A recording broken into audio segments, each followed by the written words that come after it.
नमस्ते, मैं सुमलता दीक्षित। तो आज मैं अपनी किचन में बच्चों की मनपसंद मसाला मैगी बनाने वाली हूँ। इसको मैं हेल्दी ट्विस्ट देने वाली हूँ। चलिए देखते हैं इसको कैसे बनाना है। इसको बनाने के लिए 3-4 मशरूम, एक हरी मिर्च, एक शिमला मिर्च है इसके बीज हटा दिए, और एक प्याज और 2-3 कलियां गार्लिक की हैं।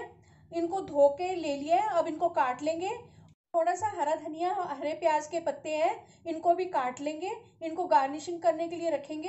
एक पैकेट मैगी। इसमें डालने के लिए मसाले लिए हैं कश्मीरी लाल मिर्च, हल्दी, लाल मिर्च पाउडर, नमक। गैस के ऊपर पैन रख दिया है और इसमें 1 चम्मच मक्खन का डाल दिया है। मक्खन की जगह तेल भी ले सकते हैं। मक्खन मेल्ट हो चुका है। अब इसमें प्याज और लहसुन डाल देंगे। प्याज और लहसुन के साथ हरी मिर्च भी डाल दी है। इसको ट्रांसपेरेंट होने तक भून लिया। शिमला मिर्च डाल देंगे। 1-2 मिनट भूनने के बाद अब इसमें मशरूम भी डाल देंगे। अब इनको थोड़ा भून लेंगे। अब इसमें स्वाद अनुसार नमक डाल देंगे। 1/4 चम्मच इसमें कश्मीरी लाल मिर्च डाली है। 1/4 चम्मच इसमें लाल मिर्च पाउडर डाल देंगे।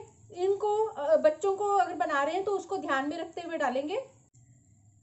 1/4 चम्मच इसमें हल्दी डाल देंगे और अब इनको अच्छी तरह से मिक्स करेंगे। 2 कप पानी डाल देंगे।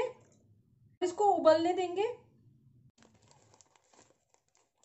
अब इसमें मैगी मसाला भी डाल देंगे साथ में और मिक्स कर देंगे इसको। इस ग्रेवी में उबाला आ चुका है। अब मैगी डाल देंगे इसमें। अब इस मैगी नूडल्स को इस ग्रेवी के साथ 2 मिनट पकाएंगे। अगर आप मेरे चैनल पर पहली बार हैं तो इसे सब्सक्राइब कर देना और बेल को प्रेस कर देना, जिससे आपको मेरे आने वाले वीडियो की नोटिफिकेशन मिलेगी।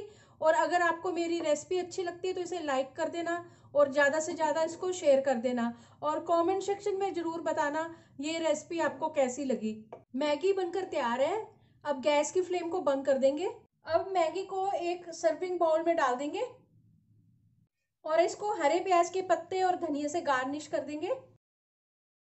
मशरूम मसाला मैगी बनकर तैयार है। चलिए मिलते हैं अब एक अच्छी सी नई रेसिपी के साथ। बाय।